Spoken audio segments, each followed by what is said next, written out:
What's up, guys? I'm Yo, Guayo, pronounced Yo like a Y and a O. Anyways, we are officially on day 3, vlog number 3 of the 100 big blind $1,000 bankroll challenge. So what we're basically doing is we are buying in for 100 big blinds. We're playing the 1-3 game here. That's local to me. I'm gonna buy in for $300 and see how long it takes me to get to $1,000 in profit. Whether it takes me 1, 2, 3 days, for a week, 2 weeks, a month. I could go in the red and be down, or I could just run super hot and get it in the first hour. So, anyways, yeah. So in the last 2 days of vlog 1 and 2, we are officially up $651 from the start of this. So hopefully we can keep that good run going and let's make some money. Let's go.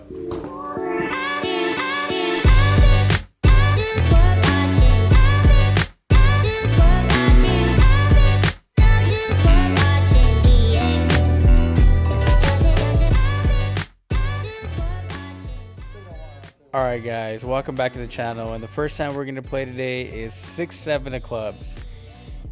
There was a race to 15, comes around to us under the gun.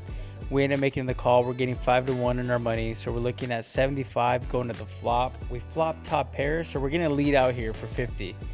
I know that's kind of a lot, but yeah, we're gonna lead out 50. We get snap called by the guy on our left, so that's not very cool. We don't like our hand that much anymore, but the gentleman in the green chips, he ends up re-raising it to $250. Now this particular opponent, I know for a fact he's putting me on a flush draw. I even tell him, I know what you think I have, but I don't have that. But he's scared of the flush draw. I don't have a flush draw off top pair, but I know he has nothing worse than pocket eights.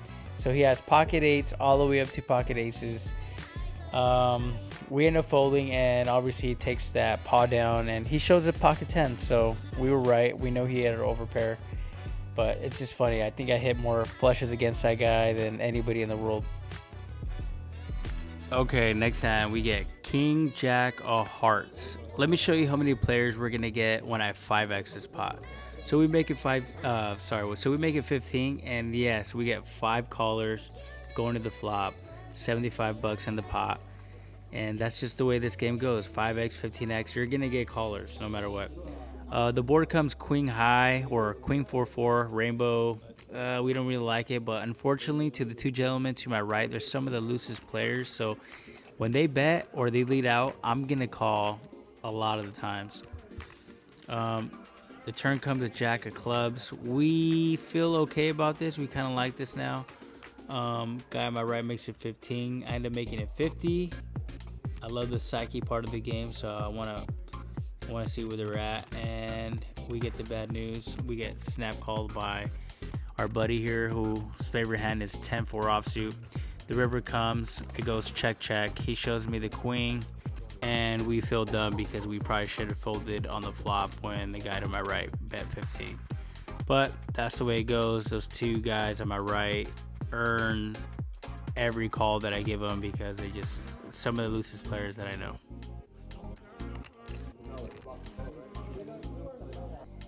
Next hand we got King 10 offsuit. Kind of a small family pot. We got 6 players. It was $3 all the way around, so we're looking at 18 going to the flop. The flop is 100% in our favor. We flop top pair, so we're gonna go ahead and give everybody the jam here, whether they like it or not. The player with the broadest range in the world, he's contemplating whether he wants to call or not. We don't like that, but we know we have him beat 100% of the time.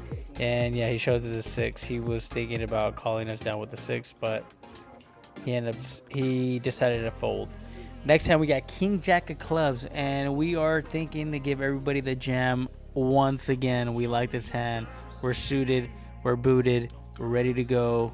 We get snap called by the guy on our left. We don't like that because he is kind of nitty, and he plays he sticks to the good hands, obviously the top tier hands, your ace king, queen, ace jack, pocket 10s, all that stuff.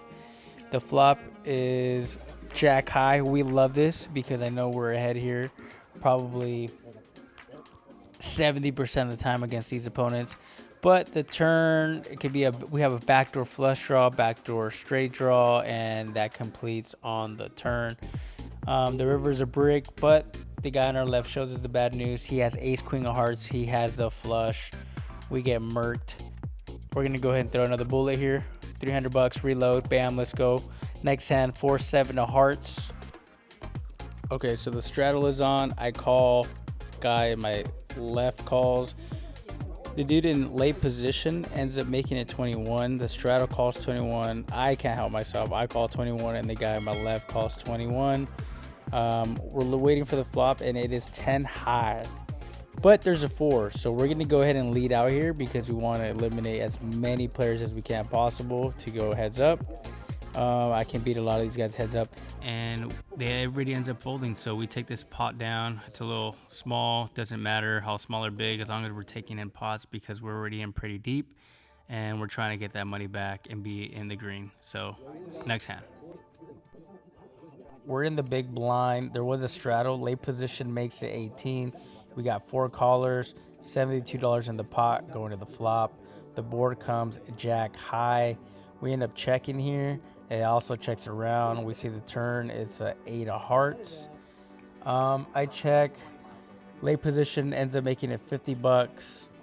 Action is on the hijack. He calls. I end up folding, but let me show you the type of hands these guys are playing with. The river comes a king of diamonds. If we would have stayed in it, we probably would have won this.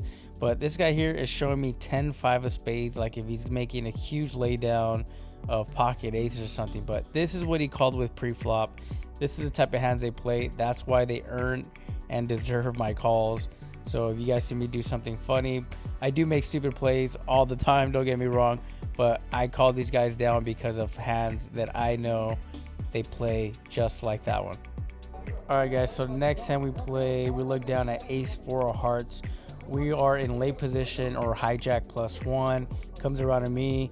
I make it 15. We end up getting 5 callers, so we're looking at $75 in the pot going to the flop.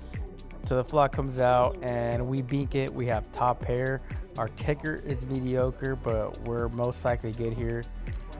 So I lead out for $25. The button ends up making the call. So does the gentleman with the green stacks. But the button, there's something about the button that kind of annoys me. He's a great guy, very nice guy, but he just tanks every decision, whether it's $3 or $1,000. He just tanks every single time. So the turn comes to 3 clubs. I'm going to lead out for 40 bucks here. Again, the button ends up tanking for a little bit, makes a call. And so does the gentleman with the green stacks. He makes a call. The river is irrelevant. It's a queen of spades. I feel like we're good here. Actually, we know we're good here a lot of the time. So we're going to give everybody that jam. We're going to put it all in. And now the pot is $425, and the button has a decision to make here.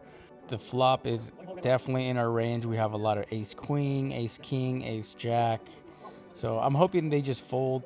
The button ends up making the call, and he shows us the jack 3. Yep, he called me on the flop. I guess I should have bet higher in the flop, but he calls us down with jack 3. He hits a turn, and he takes down the pot. Kudos to him. Show goes on. We wake up with pocket 9s, so we race to 15. Gentleman on my left calls 15. The guy who just beat us with jack 3, he doesn't like 15. He makes it 55. But we're not folding our pocket 9s. We're going to see a flop. We call 59. We got 3 players, $165 in the pot. The flop comes ace 3-4, 2 clubs. It goes check, check, but Mr. Jack 3 is not about checking. He's trying to represent an ace, so he c-bets 55. I'm definitely calling 55. We were more concerned about the player on our left. The turn comes to 7 of clubs, irrelevant. I messed up right here by checking. I probably should have bet, and he would have folded since he's putting on. I'm pretty sure he's putting us on an ace, but we're gonna see the river, and it's a queen of hearts. Again, another mistake here. I should have bet. Again, maybe 100 or 150 bucks, and he definitely would have folded. but there's a big chance that he does call. He's just that type of player. He's very sticky. It goes check, check, and he takes it down with queen 10. So there's a bunch of mistakes I made in this hand. I probably should have 3-bet it pre-flop once he made it 55. I probably should have re-raised him when he c-bet it on the flop for 55 again. And we didn't, but we were more concerned about the player on our left. He ended up folding anyways. On the turn, I should have bet, and on the river, I should have bet, and it went check, check, check, check. So my mistake. We live with the results, make a couple mental notes, and move on to the next hand.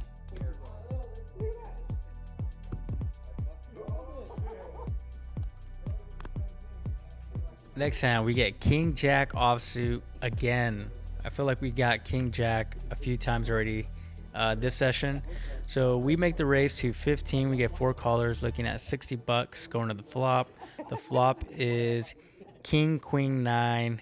We bink the top pair. Our kicker is decent, but we don't like it all that too much. There's too many draws out there. Backdoor straight, backdoor flush. So we make it 33 in hopes that everybody folds. We'll take it down right here. We'll take down the small pot. But obviously, we're going to get 1 caller at least. But we were wrong. We ended up getting 2 callers. So it's 3 of us going to the turn. It's $159 in the pot now. The turn is a queen of spades. We don't like that. Somebody can easily have trips here. The flush got there. So to my surprise, it goes check, check. And of course, I'm going to check. The river is irrelevant. It's a 5 of diamonds.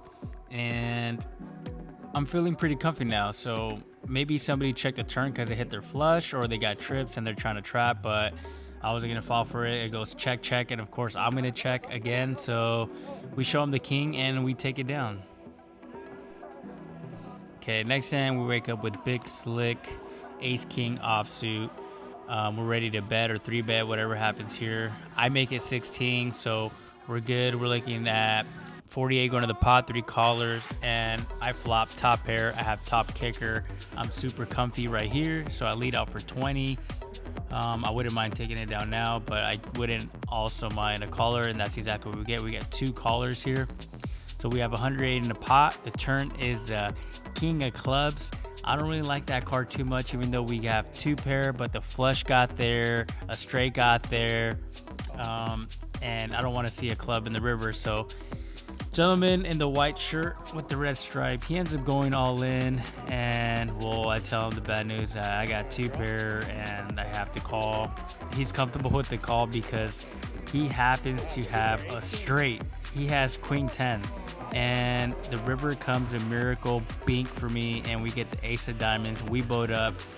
He says nice hand, I say nice hand, and we live on to see another flop. Okay, so this is going to be the last hand of the video.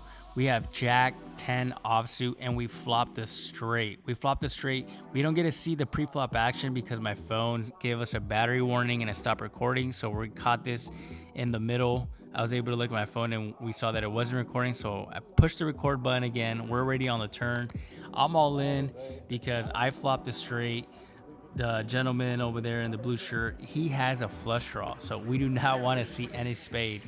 The guy on my right, he has 2 pair. He has ace and he turned a 6, so he has ace 6. We don't want to see an ace, we don't want to see a 6, we don't want to see any spades. Like I mentioned, we want a clean run out. We want the river to be like a deuce of clubs, 5 of diamonds, doesn't matter, just something clean. We need a pot to go our way, and that will definitely take us out the hole. Since we are already in for 900, we're going to be up to 300. And bink, we get the 7 of hearts. We take the pot down. This has been probably the biggest pot of the night, $1,250+. We end up being in the green instead of being in the red. We are loving it. We try not to get ourselves that deep, but unfortunately we did today. And yeah, that's the way it goes sometimes, but as long as we got out of the red, we're gonna enjoy the rest of the night and go home, get some rest, eat up, and get ready for our next session. 2, 3, 4, 5, 6, 7, 8, 9, 10, 11, 12, 12, 1. See? 12, 1. Finally over with the session. I got in pretty deep, about 900, because the 2 hours or 3 hours was enough and I wanted to keep playing. So I kind of broke my own rules. I wasn't gonna throw more than one bullet at it. Ended up throwing 3, but the last hand was the one that made me, instead of being down 900, now I'm up $301. Before we got cut off there, one of my buddies came into the frame and he wanted to talk about something about a hand. But yeah, like I was saying, so instead of being down 900, because I bought in 3 times like an idiot. Don't advise you to do that. I was just a little tilted. I need to work on that more. But I did end up calling out the last hand you guys saw. I'll show it. It was Jack 10. I ended up flopping a straight. So that puts us in total of 651. Now with today's win, another 301. So we're up a total of $902.